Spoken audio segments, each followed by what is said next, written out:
सभी YouTube family को राधे राधे, जय श्री कृष्णा, जय श्री राम, जय माता जी। चैत्र राम नवमी के सोहर गाँव जाते। आप सभी को अच्छा लगे तो लाइक करना, कमेंट करना, शेयर करना, कमेंट में बताना। शीला तिवारी चैत्र राम नवमी सोहर गाँव जाते हैं। अच्छा लगे तो लाइक करना, कमेंट करना, शेयर करना। फेसबुक पे डालूंगी।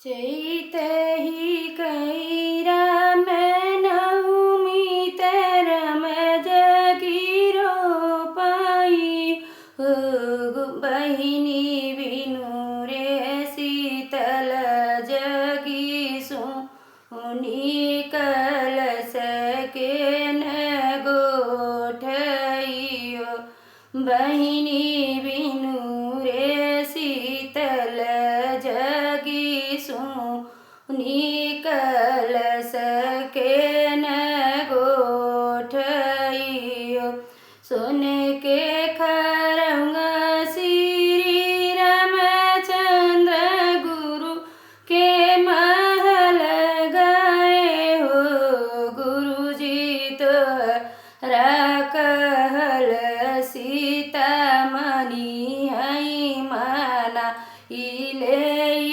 आवहु गुरु जी तोहरा कहल सीता मनी हई माना इले आवहु सोने के खरंगरा अगिले के घोड़ा गुरु अजित पछिले वशिष्ठ मुनि हो बहिनी अलरे बछड़वा लक्ष्मण देव रात सीता के मनावई सीता के मनावई एक बने गईले दूसरे बने और बिंदही बने हो बहिनी अंगना बटो औरत चेरियात और उलउड़ियऊ सीता आवथाए गुरु जी तोहार गर्भ जिनी बोलियुनी उरी पैया लागियू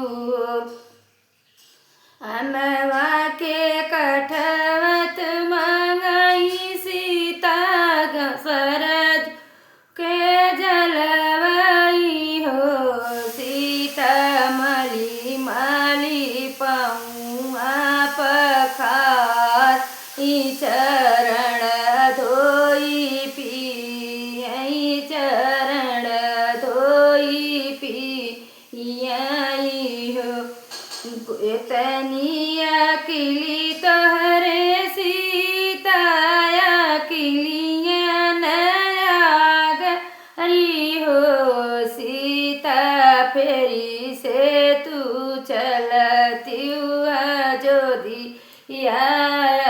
जोदिया बसवती हो तोहरा कहल गुरु करबई परग पाँच चलबई हो गुरु जी फेरी से अयोध्या न जाबई अयोध्या हमारी बैरनी अयोध्या हमारी बैरनी अगिया के कुंडरम बनवले तो में परीक्षा ली है हो गुरु जी सोराऊ सती राम कैले अयोध्या न जाबई अयोध्या हमारी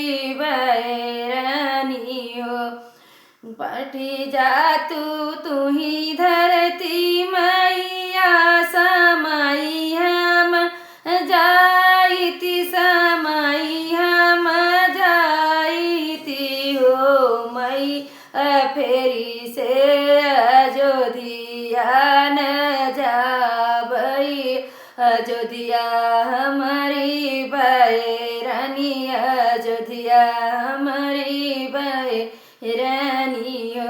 धरती माता फट जे गईली सीता समानिनी हो, बहिनी राम लौ कुश गोरामई, सीता के नाही पावई, सीता के नाही पावई, सीता ही समानिनी हो।